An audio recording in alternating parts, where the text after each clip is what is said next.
So our first debate is an investment debate. Please welcome to the stage Mr. Tom Ellis.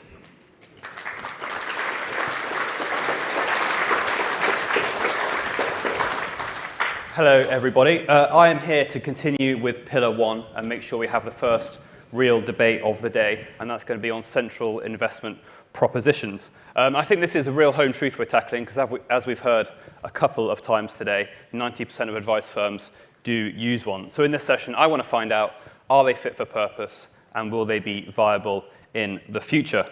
To help me do that, I have two of the very finest financial planners in the land. So please welcome up David Burridge and Barrett Michelson.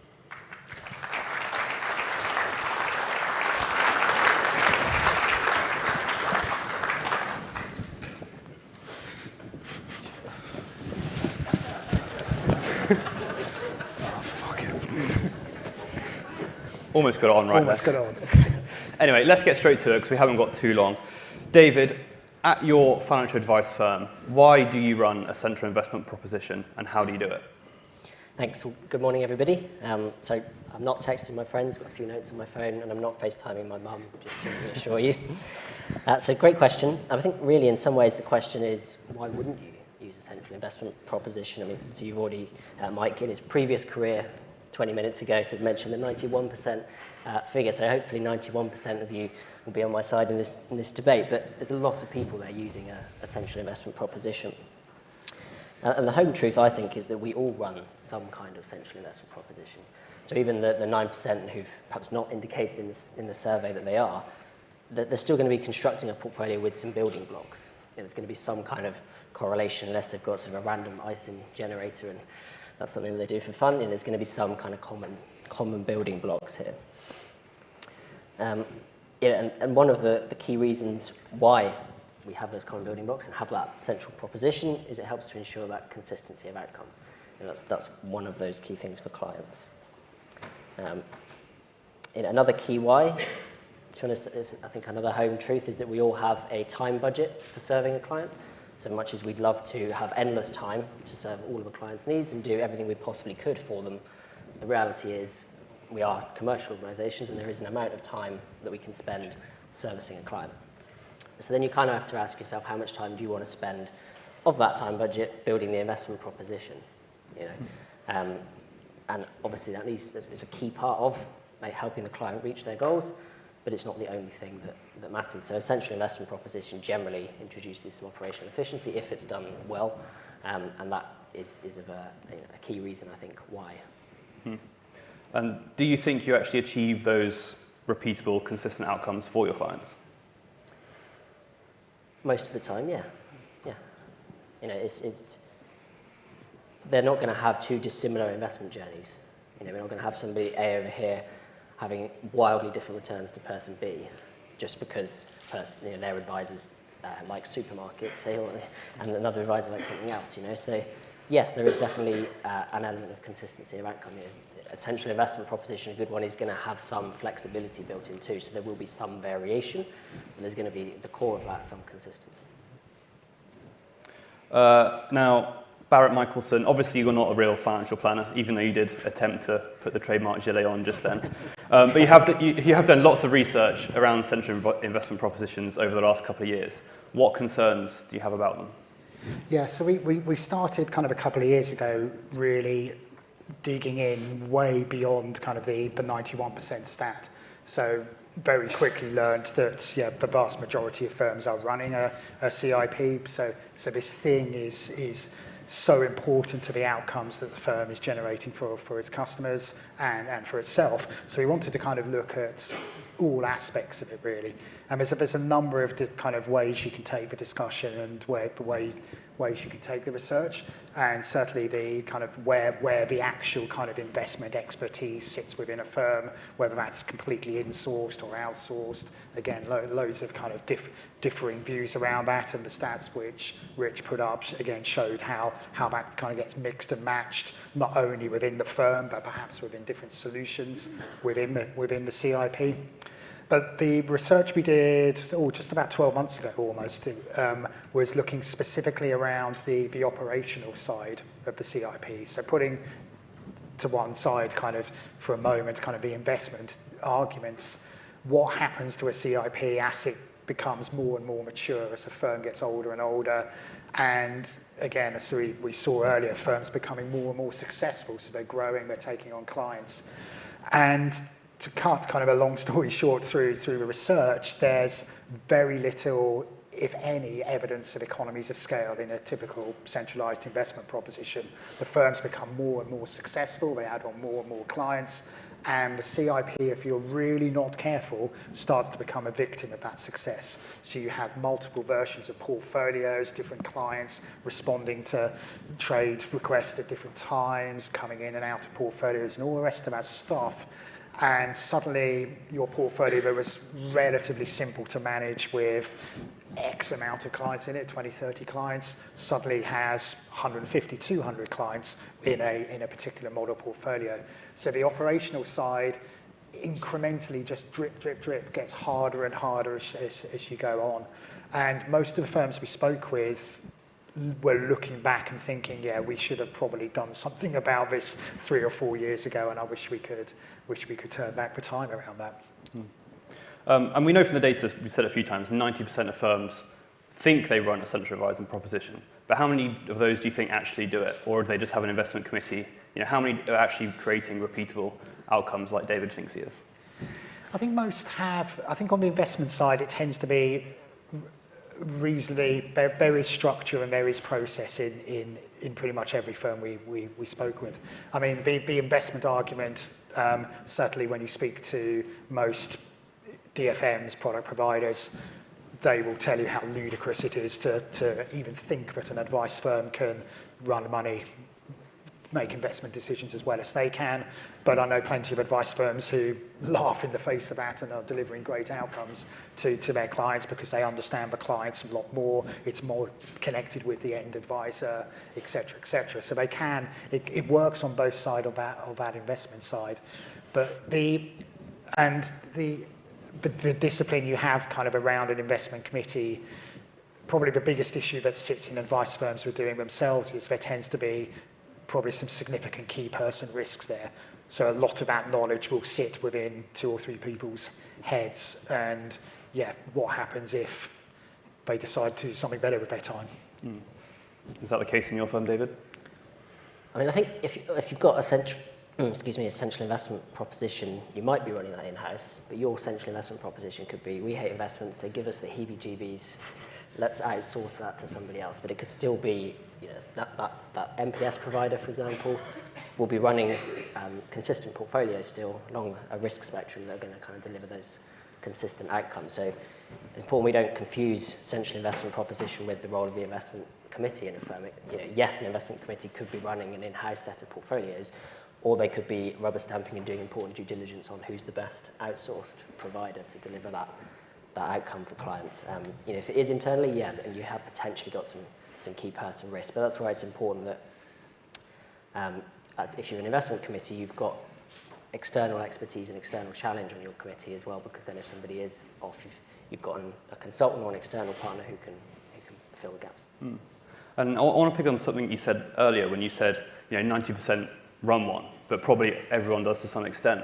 Does that mean that the term central investment proposition is a bit of a misnomer? Because if everyone kind of does it, and people may run, you know, multi-asset, multi-manager funds, outsource, MPS, DFM, advisory models, whatever, is it more of a niche topic than just saying, of course, we offer investments to our clients, and we do it in some kind of standardized way at some point?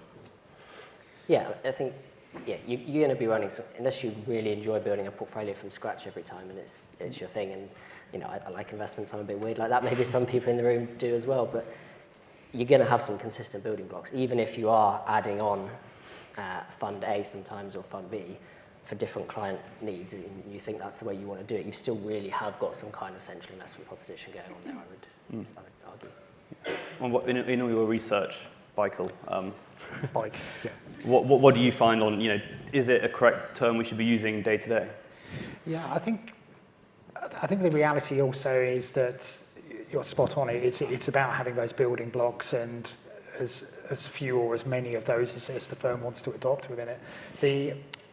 the other bit of research we did last year was also looking at again, kind of more on the operational side and kind of systems integrations and the advisor paradox and the unhappy independent advisors we alluded to earlier. And from a customer proposition point of view, I mean, you'll know far better than I do, but because I'm actually not an advisor. Spoiler. But I'm not sure many customers are aware that they're going into a centralised investment proposition. It still feels like it's reasonably bespoke, or it's something which they're a kind of a personalised solution they're getting. And in particular, the focus that the sector has on that retirement clients, with the typical customer coming in with kind of a carrier bag full of stuff they've accumulated through their career and various workplace schemes and all the rest of that stuff. There'll be an investment element perhaps around that, but there'll also be property, there'll be workplace schemes, all the rest of that other stuff going into the financial plan. And going back to the operational challenge and the frustration the independent sector has with the systems is trying to gather all of that data and all of that stuff and present it into a meaningful way, through the financial plan back to the customer. And the systems is one big building block around all of that, and the investment element, again, is perhaps another several building blocks through that as well. One thing that I do think is a bit of a challenge to the central investment proposition is ESG, or particularly impact investing. I think there is a bit of a home truth that there is, to some extent, the two are a little bit at loggerheads, because if you've got a client coming in saying, a recent example, clients come to me and said, look, I didn't want to invest in arms, but I want to help Ukraine defend itself. So if you've got a central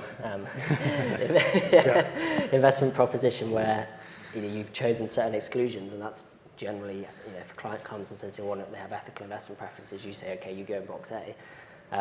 But box A doesn't include arms, and this client said, well, I want to exclude all these other bad things, but actually I kind of want Ukraine to defend. That is a challenge. Mm. You're looking for a hand-to-hand combat ETF.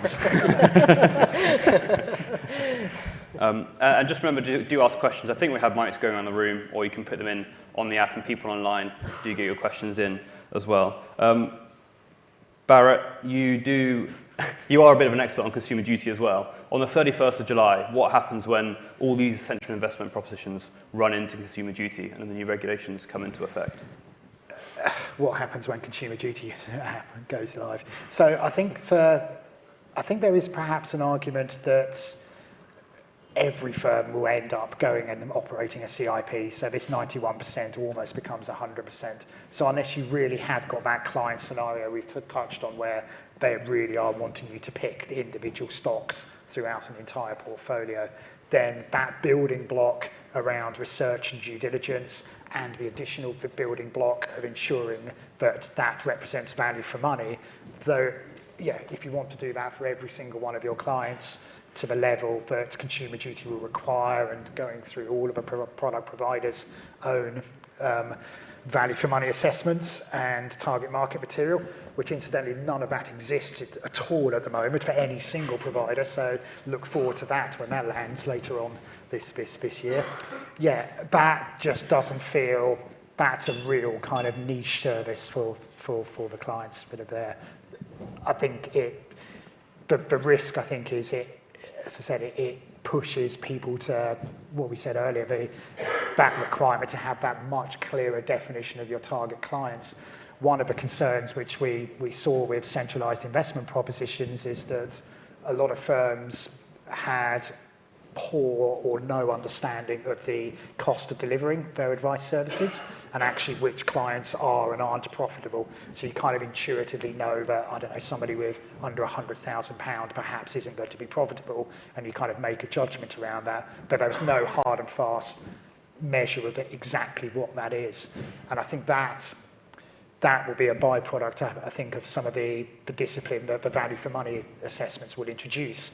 Firms will become a little bit more discerning perhaps on the clients who, I'm not going to make a profit off this client, so why the hell should I actually give them advice? It's nuts for advice firms to think that they should be serving clients who aren't profitable. And I think it's going to take time for consumer duty to bed in. I do think generally the language that the regulator are using and using publicly in front of advisors at the moment, like I don't know if it was anyone who was at the PIMFA conference last week, and they've been doing other events recently, and all of the lovely Dear CEO letters, which they seem to like to send those out on a Friday afternoon, which is superb trolling of the advice sector, but not particularly helpful in terms of communicating to advisors. The language the regulator is using in terms of expecting a significant shift and expecting, so there was some stuff they put out yesterday saying, we expect charges to change as a result of value for money assessments. And our research and other research shows that advisors are saying, nothing's going to change around all of that.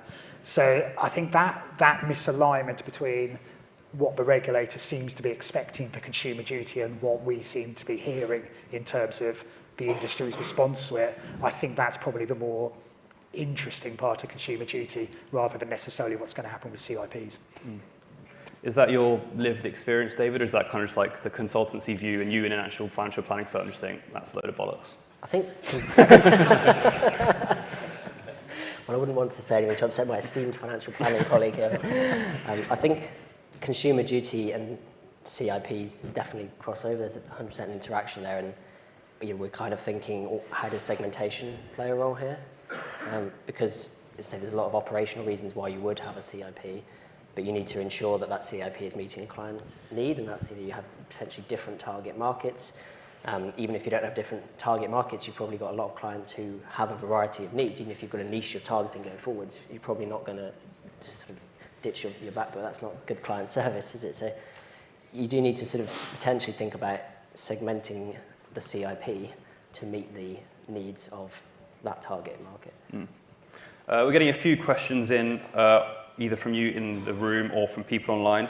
And a man called Doug apparently says, why not just buy a low-cost multi-asset fund for everything? David, why? That would be a CIP. No? Why not?